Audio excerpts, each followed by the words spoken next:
ये हमारा excretory system का सबसे छोटा भाग है, यानी इसको स्ट्रक्चर ऑफ नेफ्रॉन कहते हैं। Nephron is the structural and functional unit of kidney. Kidney का सबसे छोटा भाग होता है।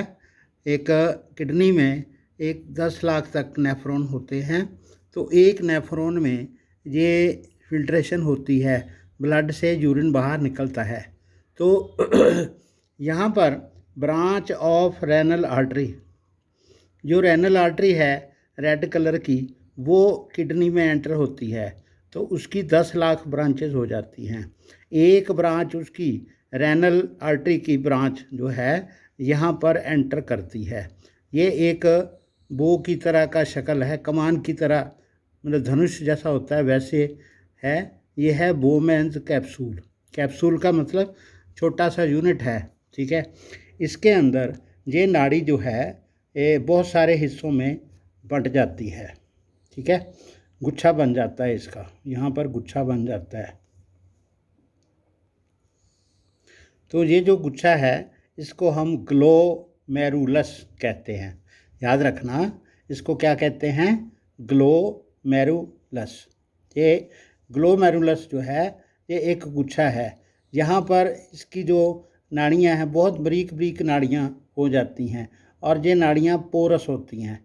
इसमें से लिक्विड फॉर्म में जो वेस्ट होते हैं, जैसे नाइट्रोजनस वेस्ट होते हैं, जैसे यूरिया है, यूरिक एसिड है, कुछ साल्ट्स हैं जो हार्मफुल साल्ट्स हैं, वो सारे यहाँ से निकल के ये बाहर जो कैप्सूल है इसके अंदर आके इस पाइप में आ जाते हैं। और जो हमारे ब्लड के सेल्स हैं, रेड ब्लड सेल्स हैं, वाइट ब्लड सेल्स हैं, प्लेटलेट्स हैं, और कुछ आयन्स हैं, कुछ साल्ट हैं जो बेनिफिशियल हैं, या ग्लूकोज है, ठीक है। वो ग्लूकोज सारा जो है ब्लड के अंदर इस तरफ को आ जाता है। ये रेनल आर्टरी इसमें से पास होके यहाँ अपना काफ़ी सारा सामान इसमें से निकाल देती है, तो ये आगे चलती है। लेकिन अब ये जो दोनों नाड़ियाँ हैं, जो पीली नाड़ी है जो वेस्ट की नाड़ी है, यानी कि जो फिल्टर हुआ सामान यहाँ पर फिल्ट्रेट है, और ये जो है ब्लड है, ठीक है। तो ये आपस में इंटरमिंगलिंग होती है इनकी। ऐसे आपस में इंटरमिंगलिंग का मतलब ये है कि कुछ ऐसे पदार्थ अगर यहाँ पर इस साइड में चले जाएं,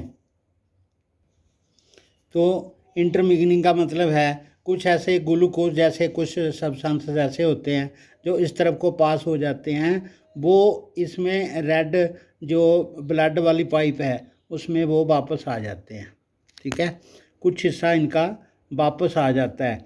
तो एक्स्ट्रा वाटर जो हम पीते हैं, जैसे हम कोई एक्स्ट्रा वाटर पीते हैं, वो भी इसमें से इधर निकल जाता है, ठीक है। और यूरिक एसिड वगैरह सारा, वो यूरिया, वो सारा इसमें निकल आता है। तो इंटरमिंगलिंग होने के बाद ये पाइप दोबारा फिर आपस में इधर आके इसमें मिल जाते हैं। यहाँ पर ये जो ये वाली जो पीली नाड़ी है वो यहाँ से ऐसे नीचे से होके फिर ऊपर जाके इस साइड को ऐसे होके इसमें बहुत सारी ब्रांचेज इसमें लगती हैं। जैसे ये तो एक नेफ्रॉन है, तो ये जो कट लगे हुए हैं यहाँ पर बहुत सारे नेफ्रॉन का जो यूरिन वाला हिस्सा इसमें आएगा, वो इसमें ट्रांसपोर्ट होगा। ये क्या है?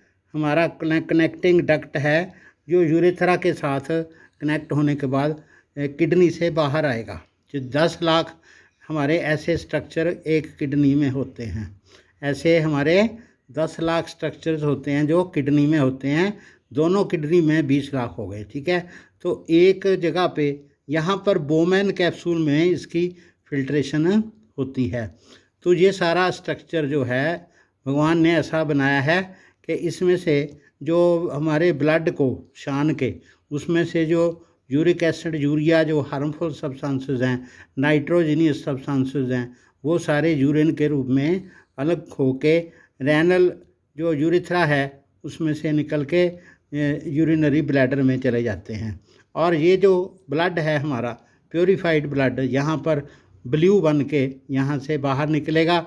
यहाँ से ऐसी 10 लाख ब्रांचेज रेनल वेन की निकलेंगी, और फिर वो वेना कावा में जाके जुड़ जाती है। ये वाली जो पाइप है, ऐसी 10 लाख पाइप होंगी, वो सारी वेना कावा में जुड़ जाएंगी। तो ये जो ब्लड है सीधा हार्ट को चला जाएगा, यहाँ से हार्ट को चला जाएगा। इसमें कार्बन डाइऑक्साइड है और लेकिन यूरिक एसिड, यूरिया वगैरह इसमें से निकल चुका है, और ये इसमें से निकलने के बाद वहाँ पर लंग्स में जाके कार्बन डाइऑक्साइड छोड़ के प्योर ब्लड बन जाएगा। तो हमारा जो ब्लड है 180 लीटर एक दिन में इसमें पूरा फिल्टर होता है। तो 1 लीटर से 1.5 लीटर तक हमारा जो यूरिन है वो इसमें निकलता है।